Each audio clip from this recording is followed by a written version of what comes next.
Hello, everyone, and welcome to an on-the-road episode of Talking Acquisition. This is the weekly high-energy, informative, and slightly opinionated view on all things acquisition, procurement, and government contracting related. This is the place where the contracting and acquisition communities and our industry partners connect, talk, listen, and learn from each other. My name is William Randolph, and I am your host, and I'd like to introduce my co-host, my colleague, my partner, and my dear friend, Soraya Carrera. Hello, Soraya. How you doing? I am doing fine, Will, and excited to have this opportunity to take our show on the road. Yes, this is fun. This is fun. That's right. So let's start with the podcast disclaimer, because we wouldn't be right if we didn't do that. Our podcast shares information and views on a variety of topics that impact the federal acquisition community. Our goal is to provide thought leadership and perspective, not to criticize, judge, or render political opinions, although a few of those do slip out on occasion. We provide this free service because we are former federal acquisition professionals and leaders. We believe that the creativity, innovation, and effectiveness of our community is unleashed when we share knowledge, information, and learning. We hope you enjoy our podcast, and we welcome the views and comments of our colleagues across the private and public sectors. So, Will, how about you introduce our topic for the day? Awesome. So on the theme, we're here with NCMA Space Coast, and on the theme, it's been an educational theme. We're talking a little bit about the subway, the DAU subway map, kind of on theme, and talking about some stuff in the training and development space. But one of the things I want to talk about, and what we'd like to talk about, is acquisition strategy design.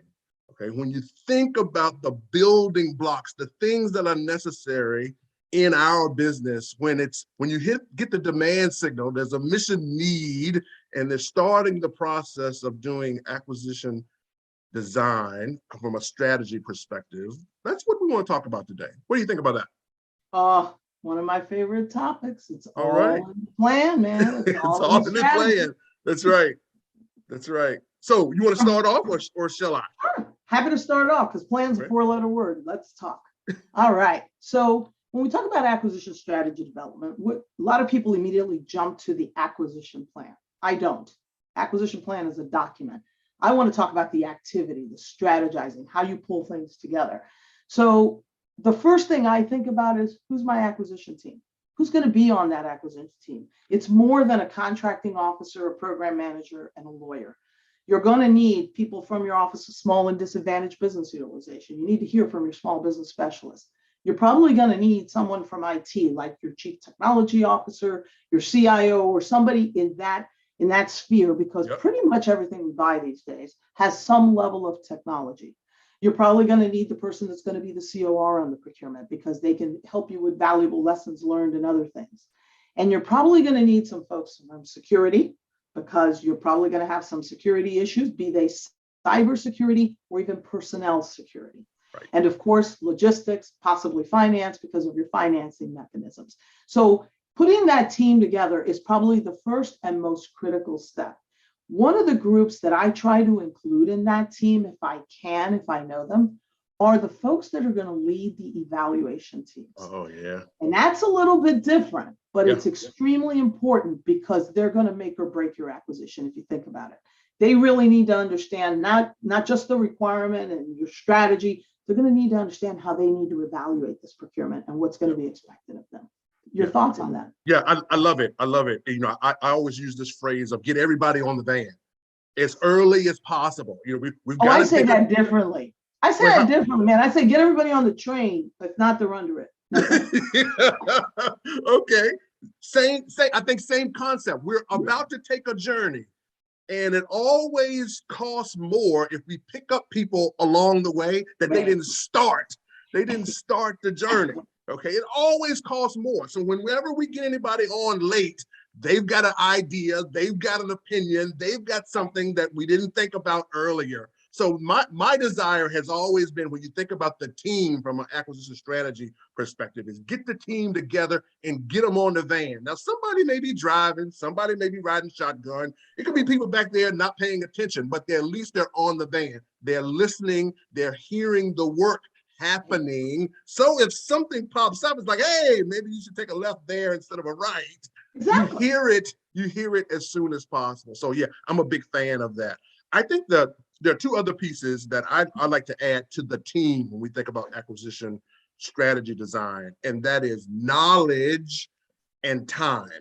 Yep. Understanding those two. I think those are the two other, along with team, the three components that have the strongest corollary to successful strategy is the team, and then understanding your knowledge, meaning of your requirements, of the market, of the marketplace, having not only market intelligence, market knowledge, market research, but also market intelligence.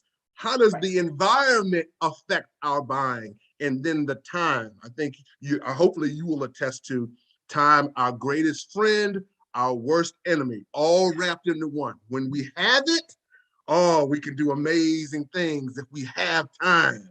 If we don't have time, you just break out your cookie cutter and you just slam out what you've always done because you don't have time. So I think that holy trinity of team, of the team that's making things happen, the time that you have to actually execute it, and then all the ability to increase your knowledge about not only the requirements, but the market environment in which the solution may live. I'm with you. So let's talk a little bit about knowledge, because this is where I think sometimes our biggest weaknesses are. And I always like to start with the requirement, what we know and understand about that requirement. What are you buying? When do you need it? Who's going to be the end user? How will the end user use whatever it is that you're buying? And where is this product or service to be delivered? And how will you know who's the right company or what's the right product or service that you're going to buy? And that last question, you know what that goes to, right? That starts to go to your eval criteria. How will you know? How are you going to judge that, right? Defining the requirement is always the hardest thing. And here's a little secret that I love to remind people. In the government, we're not the only ones that have difficulty defining a requirement. Industry has the same issue. Really, anybody who tells you, oh, I know how to define a requirement perfectly, toss them out the door. It's not easy. It is not easy. It's not easy. You have to think about the problem. What's the problem you're trying to solve, or what's the item that you're trying to fix, or what is it? And it requires a series of questions and discussions. And this is where I start to deviate from a lot of folks. I say, as soon as you start talking about that requirement, let's go have a conversation with industry. Let's go find out how industry hears our requirement. You notice that I'm talking about all this and I haven't written a single thing on a piece of paper. That's right. I have not started an act plan, because to me, that's the last thing you do, because you want to have all the answers when you write the act plan, so that way it'll fly right through, right? So go talk to industry, start that engagement with industry. Start even before you start your formal market research, so that they know I'm coming at you. I'm going to be coming at you with an RFI, source to solve, whatever it is I'm going to come at you with to get some info. And here's my high level timeline. And here's what I'm trying to understand. I want to understand this product. I want to understand the service, how you sell it, how you price it. The more you can learn from industry, the better off you're going to be, because then that solicitation is going to make sense to them. But here's the other thing that I always tell folks. The more you share with industry, the quicker they are to self-select themselves out.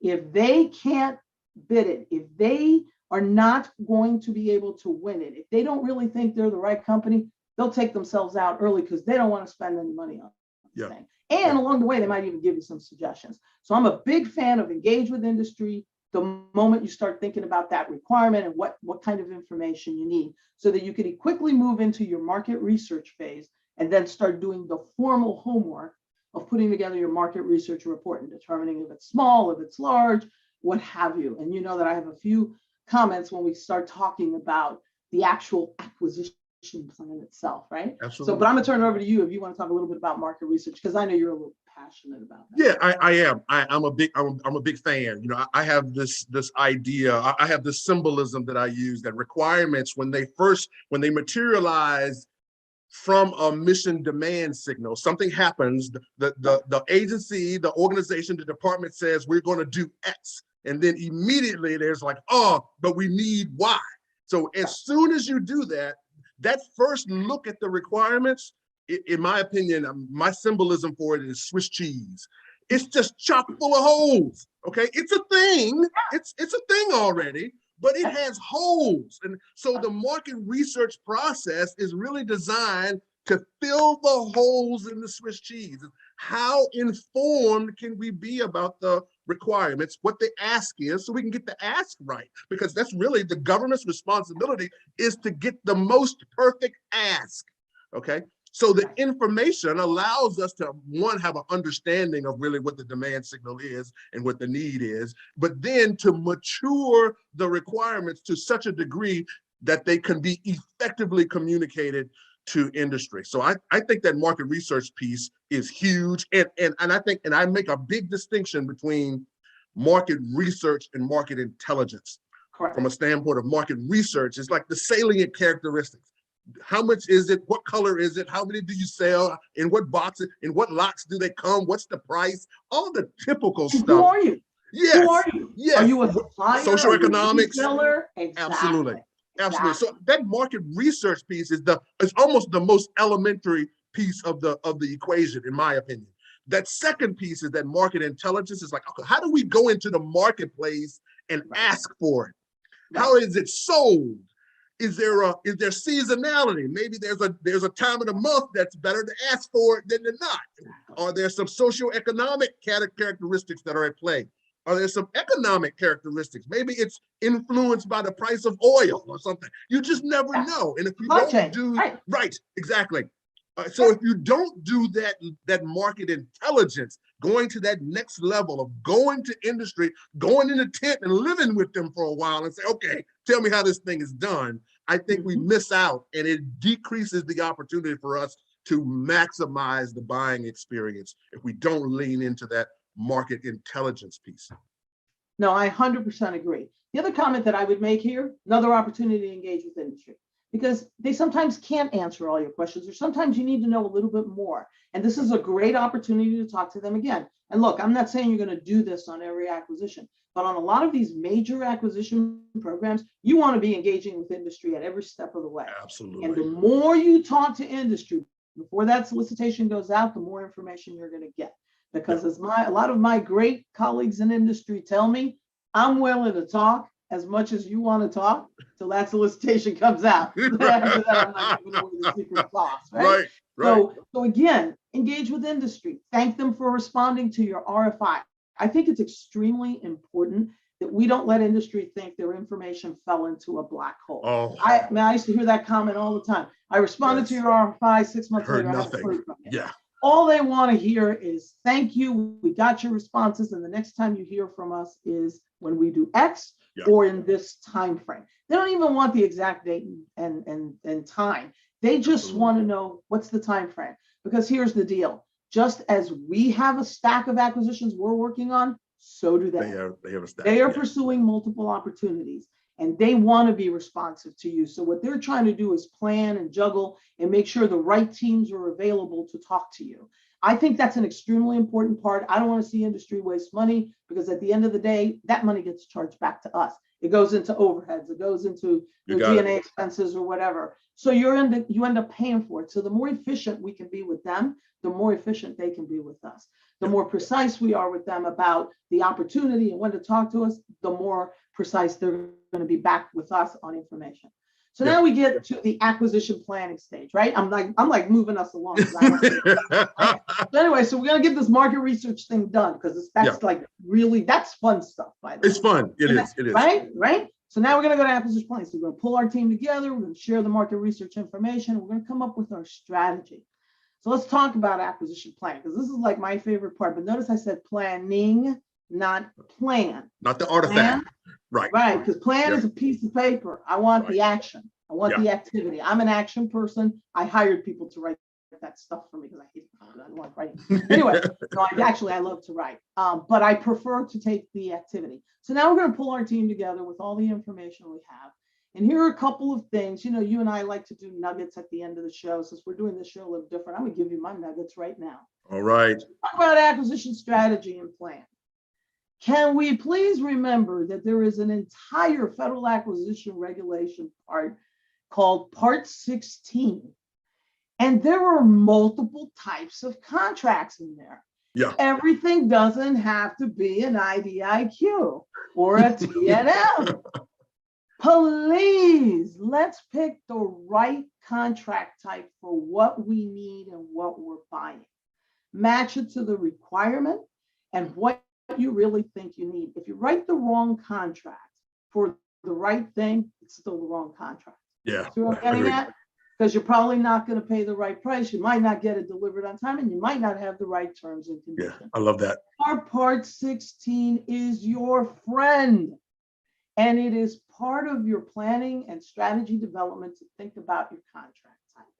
And along with that is FAR Part 15, right? That's negotiated procurement. Woohoo, yay. I love to negotiate too. But there is a FAR Part 12 for commercial item buys. And if you go down FAR Part 12 route, let's not please introduce FAR Part 15. You took my nugget. You took my nugget. I'm sorry, you messed me up, man. The lawyers go ballistic on that. Oh, well, I know. You use FAR Part 15. Agreed. Now you're in FAR Part 15. No, Part 12 is reserved for commercial item buys. Part 15 is for those negotiated procurements where you're probably building something or at least modifying something commercial.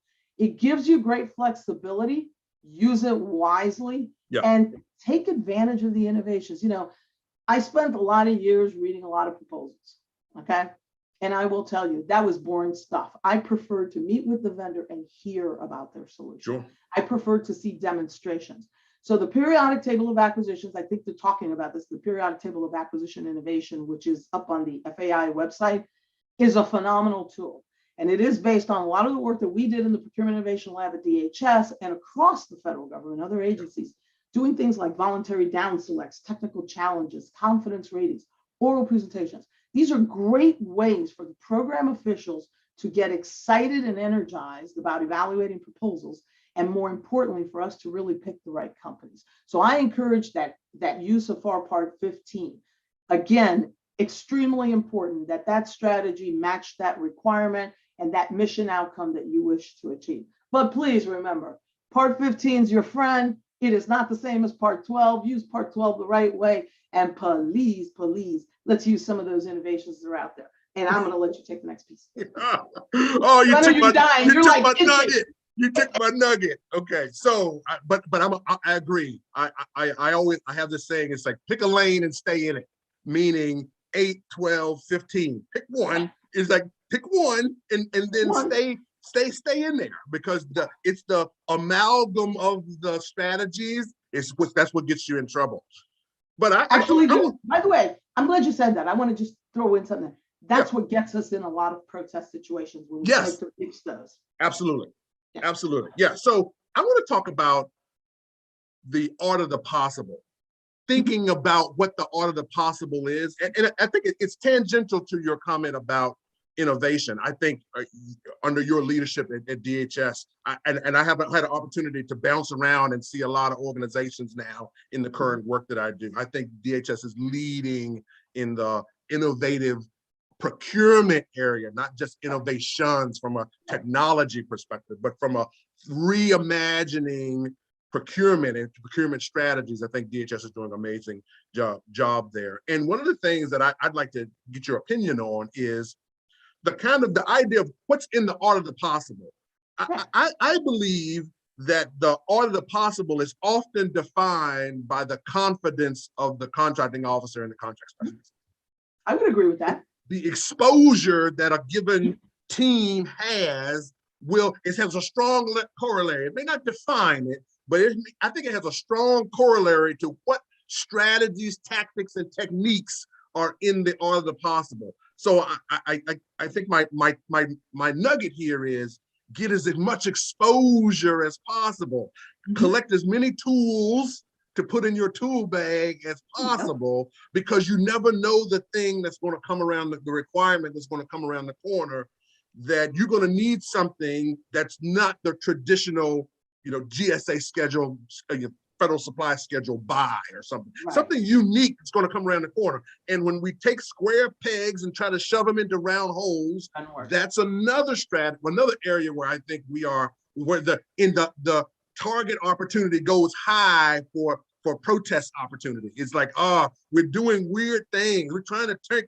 something that you may have a solid strategy designed for, and trying to shove it into something just because we have past experience, or our comfort levels or our confidence levels are high.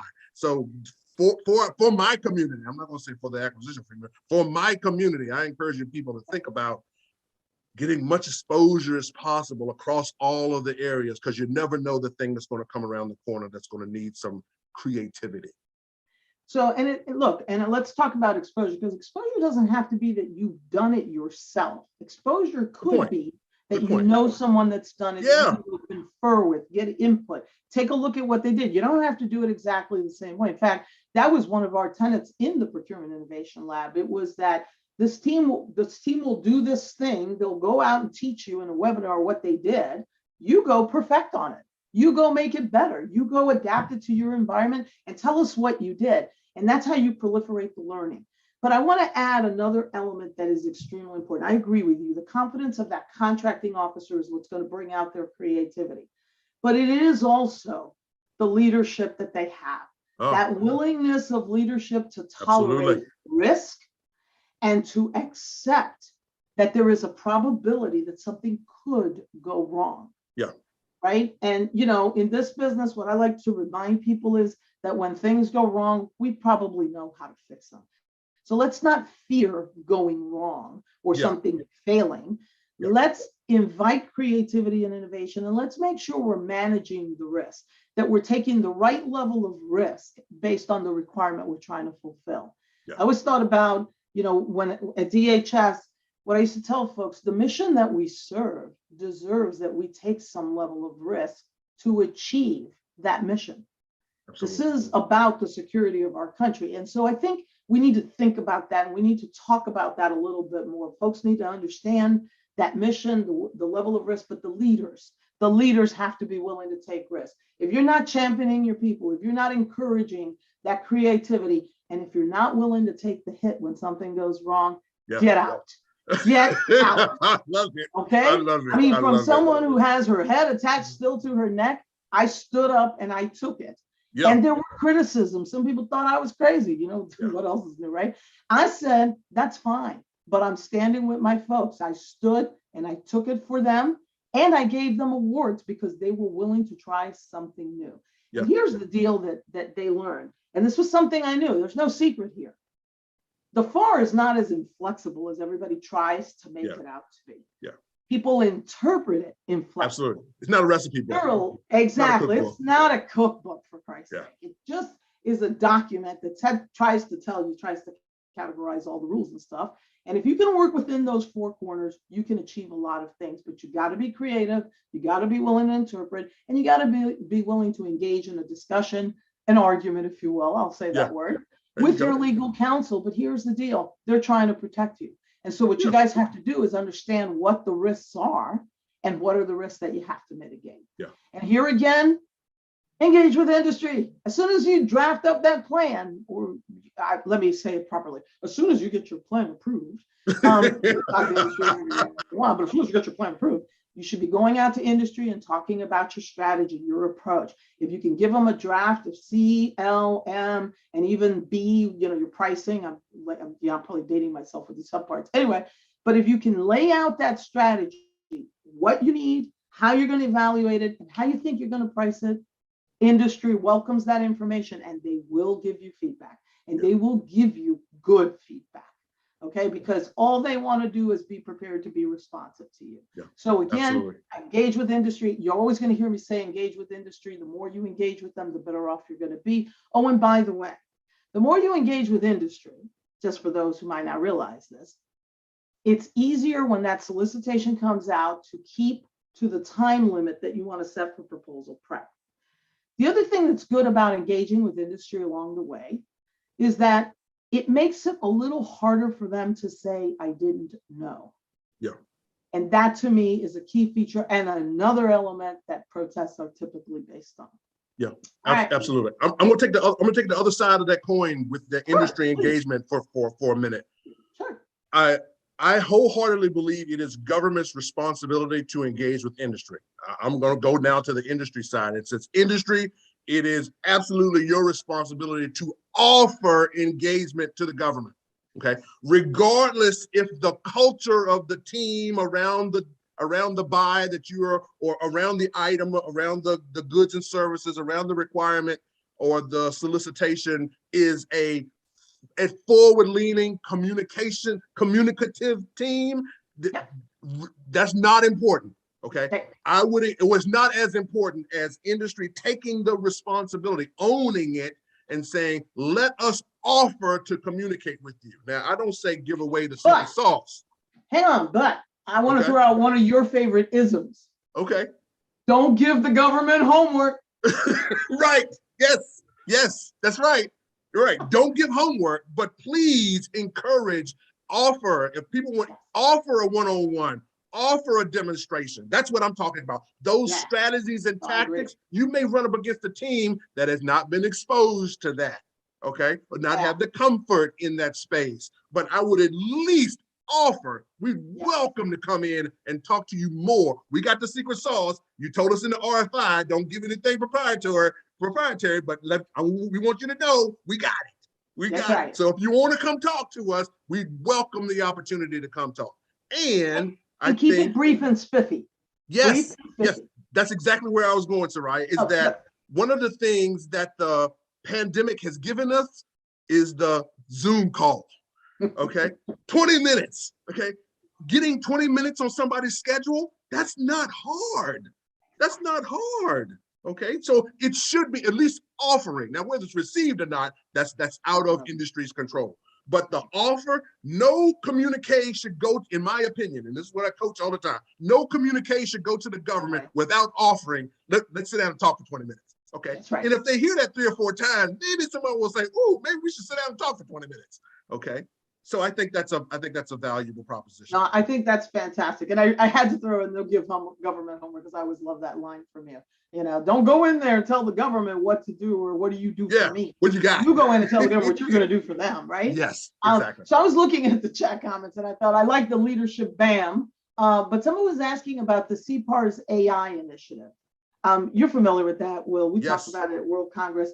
The Procurement Innovation Lab at DHS undertook this project to invite industry in. I think they started out with like 9 companies. I think it's down to 4, to develop a tool using AI and other technologies to extract data from CPARs. And one of the reasons this question is being asked is because you could use CPARs data for market research. So to answer the question, I'm not sure as to the status. When I departed DHS, we were really down to addressing some policy issues that were out there about the data, about the exposure of the data to industry, to commercial companies, to be able to use the AI, because the AI doesn't work if you don't have the data. So I'm not sure where that is, but I'm sure that if you reach out to Polly Hall, who's a senior advisor over at the DHS Office of the Chief Procurement Officer, or to the Procurement Innovation Lab, they can probably give you a status update, because I'm sure they're still working it. We were really excited about this, and that concept of potentially using CPAR's data as part of your market research, because it's historical information, right? Now you know who's out there, who's doing it, and how well they've done it. Absolutely. Good stuff. So thank you for that question. So go ahead, Will. I'm sorry, I had to interject that because all good. I actually see questions coming up. So at this point, let's just shift. I'm going to follow your lead. Let's shift to the Q&A time. So we would encourage. When I tell you about following my lead, man, I'll beat you in trouble. I'd follow you anywhere, Soraya. Okay. So if anyone has questions, please follow your colleagues and throw them in the chat. I'm going to go back to the first one at the top, Soraya. Someone asked a question. Some of your favorite websites, tools, and resources to gather market research. Here's mine. Again, I go back to the pandemic. The pandemic took it away, but the pandemic also gave it. Okay. And one of the things that the pandemic gave it is that people started congregating and aggregating themselves online. Okay, Yes. find where your community, the people that consume or provide the goods and services that you are interested in, or that you're interested in consuming or bringing to the government. Something as easy as LinkedIn, it has hundreds of groups tailored around various aspects of business. Go find those groups and live amongst them. Okay, Yes. so my strategy is find their tent, go in the tent and live amongst them. Open your ears and open your eyes, and they will tell you exactly what ails them, what their wants, pains, and aspirations are, and Right. then start listening. And then they will also have resources for research for the market, understanding the market. So my first go-to is go find your tribe. Okay, find the people that go find the people that consume your content. Okay, from a ideas, from a goods and services, from a delivery perspective, from a business perspective. Go find where they live. They live somewhere online now because the expos and all that stuff was shut down for 2 years. They reconstituted themselves online. The work is to go find them and then go live amongst them and just listen. Yeah.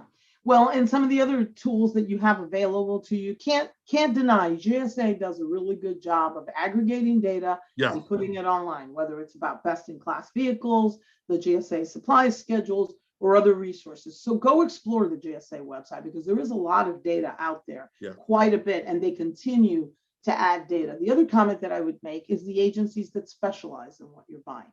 So let's use the pandemic when we were looking for personal protective equipment. Agencies that you wanted to go look at were VA, you wanted to go look at DLA, you want to go look at HHS, because these are the organizations that are in that business. And in fact, one of the comments that I've made that I often talk about when I'm at events is the cross collaboration across agencies in the federal government could not have been better. I mean, it is amazing how much better we've gotten at that. Are we perfect? Is somebody out there going to criticize us? Of course they are, because that's what they do. My point is this: during the pandemic, when I put together our team, because what we did was came together as an organization, all the heads of contracting with the Office of Chief Procurement Officer, so we could figure out what was available, who was going to buy what, how we were going to share it, instead of everybody going out and doing the same damn thing.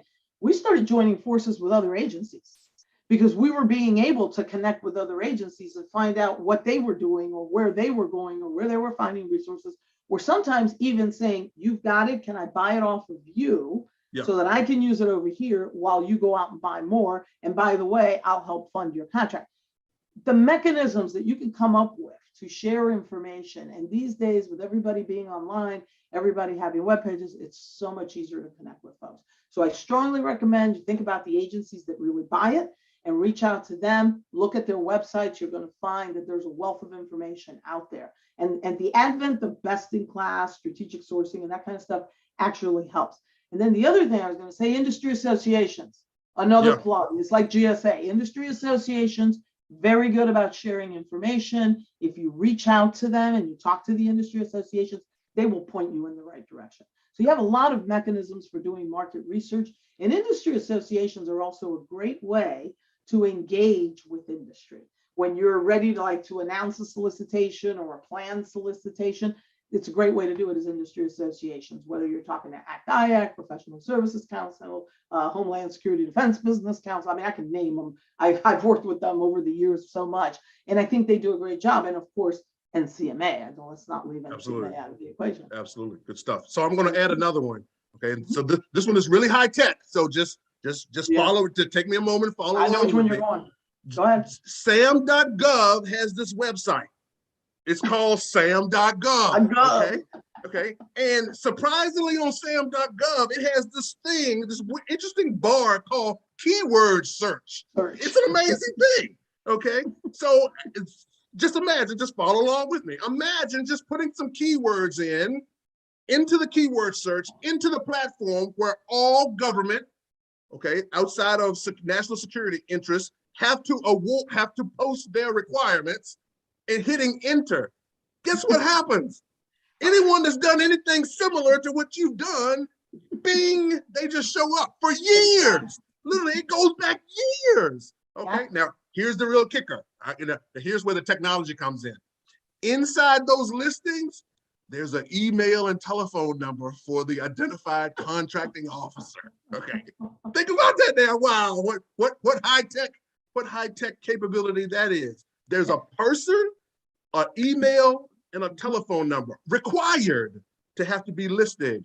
Imagine just reaching out to someone that's done something similar to what you've done the last 6 months ago, 7 months ago, 8 months ago. Imagine the intelligence that you could get from your brothers and sisters inside a government that can tell you where the mud holes are, that says, if I had to do it all over again, here's the magic question. If I had to do it all over again, what would I do the same? What would I do different? And I just believe that is a fairly untapped resource for just going in and asking our brothers and sisters in government in the acquisition space, hey, how'd it go for you? And if you had to do it all over again, what would you do different?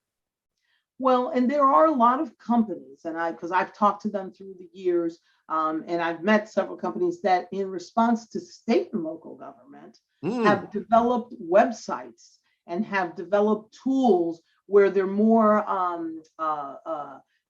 review tools where you can review a company with minimal information, but at least who's out there in the industry. Yeah. There's an organization at NIH that I can't think of, I think it's at Commerce.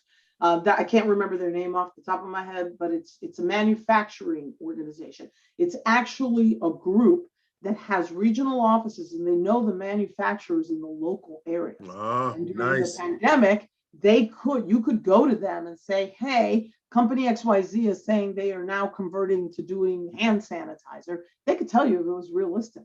And if that company could really do it, if it had the resources. Yeah, if they were doing dog food last week and now they're doing. Exactly. Yeah, got it. The folks that were doing liquor were really good at it. But my point is, there is a wealth of resources. And as much as we joke around about Googling, you'd be surprised what you learn when you go in there, enter some keywords and start searching. But there are a lot of companies out there that are understanding, that really are getting the plight of the contracting officer, trying to do market research quickly in this environment and getting too much information. And so there are a lot of companies that are looking at AI, RPA, and other tools to identify or to develop resources for the contracting officer to enable them to get these searches done as quickly as possible and put the right kinds of parameters in that enable them to get the answer they seek, and not just a hodgepodge of information that they have to sort through. Yeah. Because by the way, and I will tell you, the companies that have approached me to advise them on this area, now that I'm in the private side, what I keep reminding them is of this one simple rule. You got to keep it simple for the CEO. The CEO keeps getting responsibility added onto them. Every time that Congress passes the budget, NDAA, or they pass a new regulation, there's some responsibility being something else to do. Exactly. And so we can't ask them to go and look for the data themselves, then read it and figure out whether it's the right stuff. We got to get information in their hands so that it's quick and easy for them to do their analytics and determine, do I have what I need, or do I need to go look for something further? So the more that we can develop these kinds of tools that enable them to focus and hone in on what they're trying to find. Do I want new companies? Do I want small companies? Do I want women-owned companies? Do I want underrepresented companies in Kansas City? Yeah, sure. That out there. I don't know if it's Kansas City. But my point is, the more that we can build tools that enable the CEO to get through this process quickly so that they can focus on the job that they have to do, which is to buy the right thing at the right time from the right people for the mission that they serve. I love it. I love it. You mentioned something earlier, and so I have a question for you. But for the audience, please, I encourage you to put questions in the chat. Surrounding here, you can't get in a word. Can't get in a word edgewise. I know. But I have a question for you. You mentioned cross collaboration during the pandemic, from the first few months of the pandemic when PPE was all the thing. Why do you think it takes a pandemic, or it takes a burning platform for the organizations to be encouraged to do this level of cross collaboration? I hope it's getting better. Just every day it's just getting better. But it is my sense, and I have no empirical evidence, just anecdotal, that it often takes the burning platform, some catastrophic event for everybody to say, hey, there are people over there and over there and over there that may be doing the same thing. Why don't we sit down and have a conversation and talk to each other? Is there something there about an emergency, or about a kind of again, I'll use the burning platform, something that's driving it? Why can't we replicate? Why can't we tap into that and replicate that on a daily basis? So yes, there's something about an emergency where you start to get really smart and say, how the heck do I get this done as quickly, as effectively, and efficiently as possible? And especially when there are people's lives at stake, it just becomes that more essential, and you become that much more, I don't know if that's good English, that it makes you more creative, more willing to stretch.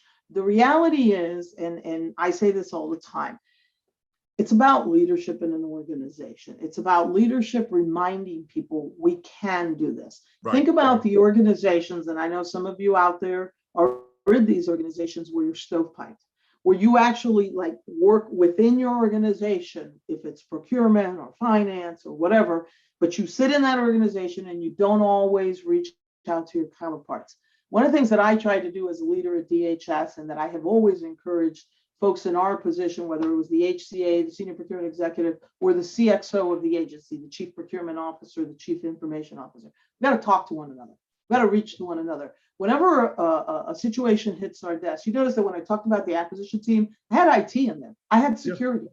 Sometimes I even had HR in there, because there are elements of that procurement that impact them, or at least that they can advise on, that they can help you on. And when we try to do everything ourselves, we're probably not going to get it right. Can't tell you how many contracts in contract administration where we started to run into trouble, and we would call in our CIO, or we called in our chief security, or whoever it was that needed to help us solve the problem. And it turns out that if we'd had them from the beginning, right, that's the first thing. We might have had the right language in the contract to address that particular issue in the first place. Yeah. So one of the things that I did as Chief Procurement Officer at DHS is I took that role of leadership very seriously. When you think about what a leader does, a leader is not there to tell the organization what to do. They already know what to do. I don't need to hear that from them.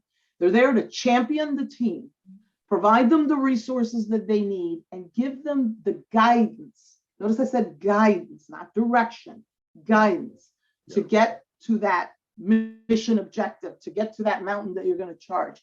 Sometimes you have to get directive, sometimes in an emergency, but part of that guidance is let's reach across. And people will do what their leadership does. They emulate leadership. Absolutely. And so when I was reaching across, talking to my CIO, talking to my chief security officer, et cetera, staff were figuring that out. I'm already having conversations with them. And when they would come and brief me on something, I go, have you talked to security? They have a guy over there that does blah, blah, blah, blah, blah. Now they start reaching out. And that's what we've got to encourage, because the safety is in numbers. This government, we try to play by the rules. And I say this all the time. We play by the rules. Our enemies don't play by any rules. No, they don't have a what rules? Exactly. There's no GAO, no IG, no Congress. No, okay, throw Congress. No, there's no budget that you got to wait on that comes in a continuing resolution. No, they don't have those obstacles. They do whatever the heck they want. So we got to be a little bit more clever, because we still want to abide by those rules, and we want to treat people with dignity and respect and do the right things. So if you're going to do the right things, then you got to team up, collaborate, cooperate, share information, and don't worry about it. I mean, we're competitive by nature. You'll beat them out next time. Don't worry about it. You brought a memory back to me. When I was at ICE, I had the honor of they stood up in DHS, they stood up the Joint Requirements Council. Okay. And I remember that, and they had representation from all of the HCAs. And I remember I was the rep from ICE for the Joint Requirements Council. I remember we were there wrestling with, how to build this thing. And I think it was someone at Coast Guard, one of the admirals that was on, was representing Coast Guard. And he stood up during the meeting and said, look, I understand why this is, why we should be doing that. Why we should be when we can buy together, we should buy together, and we should understand what everybody else is doing. but please know our adversaries do not have a joint requirements council. Okay. Exactly. It was such a poignant, such a poignant message, and it resonated with everybody. Everybody had to stop and take it in for a minute. We got back to the business of building the JRC, but you had to process it for a moment, because that is indeed true. These structures that we put in place, we in the federal acquisition space, while important, please know they must be done efficiently and effectively, because our adversaries don't have anything similar to them. Well, and look, it's the role of leadership to remember that. It's the role of leadership to stand up during the middle of a pandemic and say, we are going to raise the dollar thresholds, or we're going to do things a little bit differently, or we are going to go in that direction and not that one. That's what leadership is there to do, and then to give their people that top cover. Absolutely. And God knows that many times I had very pointed conversations with IGs and GAOs when they were coming around to critique what we did during the height of a pandemic. When they come to critique it 6 months later, you know, I could do that. I could Monday morning quarterback too. And I don't want to knock them. They do an important job. They give us lessons learned. They really do. But you also have to be able to make your point and be the leader. You know, make those tough choices and then stand. You know, by your people. Notice I didn't say behind your people, because a lot of people stand behind you when something goes wrong. Agreed. You stand in front or next to them, and never behind them, right? Good because you got to enable them, you got to empower them, and people will follow a leader that they can trust, and they follow a leader who's willing to challenge. And if you haven't seen that in the war in Ukraine, I don't know how much more you see that. Look at seriously, he's like an example of what good leadership is. Yeah. Agreed. So Soraya, we're about 10 minutes out. So I think we're gonna let's start our ramp towards a good close in about 10 minutes.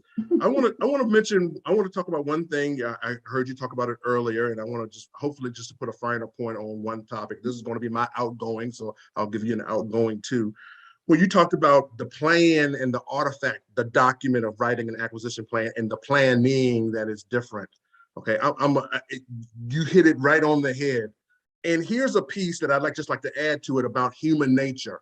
Okay, after you've been sequestered in a conference room or on Zoom for months writing something, the last thing you want to hear is an opinion after you've done all this writing, all this creation. While we say it's a draft, but it's not really a draft. It's like, this thing is pretty close. So the last thing, man. From a last thing that a team wants to see at that time is opinions and comments and thoughts. I say this because there's an important timing aspect to acquisition planning. Get everybody up there as soon as humanly. I want to beat this drum. Get everybody on the minivan as soon as possible and get them on the journey early, so that there are times when people actually want comments. When you have a blank sheet of paper, people will take comments out of the woodwork. It's like, please help us. Okay. But after you've done, you've put blood, sweat, tears, innovation, creativity, energy, all that into something, and it's like at 99%, it's in the high 90s. The last thing you want is an opinion. Okay, so I want to make sure I focus our community on both sides. There's a timing aspect to acquisition strategy design. Okay, so get us, not that we don't learn things as we go along, and we always want to save space for learning, but there is a perfect time for acquisition planning, design, and comments and thoughts and what ifs and all of the possibles. That's as early as possible. So your point is very valid. That's why I said, notice I started with think about your team. I didn't start with think about your strategy or your requirement. I said, think about your team. Who needs to be at the table? By the way, one of the things that I used to do, because I've never forgotten what it is to be a contracting officer, and I probably never will. And one of the things that I used to do as senior procurement executive, I did it when I was the head of contracting, and in all of my leadership roles, is I'm at the table during that planning. Because if I have to approve that document, I should understand where you're going with your strategy. Because there is nothing more annoying than you've spent the next 3 months writing the damn document document and then it lands on the highest person in the room, Right. who goes, well, I don't agree with that. Oh, Well, this won't you're work. like a day late and a dollar short, right? Right. So, Right. so I say they should be briefed Yes. before you even start writing that plan. Go in there with Absolutely. your outline and say, here's what we're thinking, here's what we're strategizing, especially if it requires their approval. If it doesn't Absolutely. require their approval, you're fine, right? Yeah. But get that person whose approval is required and say, we want to come in and give you a brief on where we're going with this thing. Absolutely. So And ask for their earlier- opinion. Exactly, Yeah. because we know what opinions are like. So my nugget, my pearl, you know I was going to say that. My pearl that I want to leave people with is that engagement with industry piece. Nothing in the federal acquisition regulation precludes you from speaking with industry. It does not say you can't talk to industry. Never says that. Anybody who tells you it says it in the FAR, just tell them to show you the part because I haven't found it yet. Yeah. It isn't there.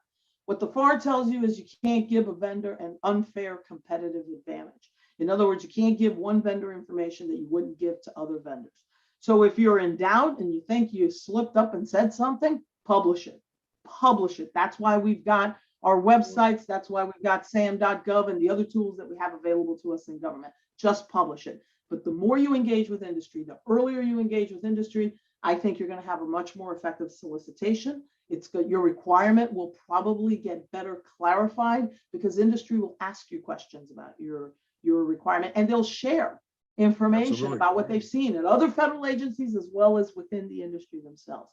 And please remember when you're writing your eval criteria, and this is something that's always near and dear to my heart, don't exclude people unnecessarily. So for example, you're writing for leading edge technology, don't ask them if they have 20 years of doing this technology at federal agencies. There's no correlation between the two. Yeah. Exactly. So make sure you focus that criteria on what you really need and give an opportunity because our industrial base is getting smaller and we need to be inviting in more companies to do business with the federal government. We need to make it more efficient, more effective, more accepting. We need to be more accepting of our industry and commercial practices so that we can continue to expand our industrial base and bring in all those small businesses and underrepresented companies that are out there because they are out there and they deserve a piece of the pie here in the federal government and to help us. There are a lot of innovative companies out there doing great stuff. Agreed. So that's my nugget right there. Awesome. Well, that was like 2 or 3, right? Well, this has been an awesome conversation. This has been an awesome conversation around acquisition strategy design. I think it's a critical piece. It's a part of every deal. At some point, you got to put a piece of paper, you got to put an idea, grab a whiteboard, something, and just think it out and just think it out. So with that, we're going to say thank you to our NCMA Space Coast sponsors, team. We really appreciate the opportunity. And this has been truly amazing. So I just want to say thank you. And so I think we may be out. That thank you. And I want to say thank you to everybody out there for the job that you do every single day. Keep doing great things. All right. Be well. Take care. Bye.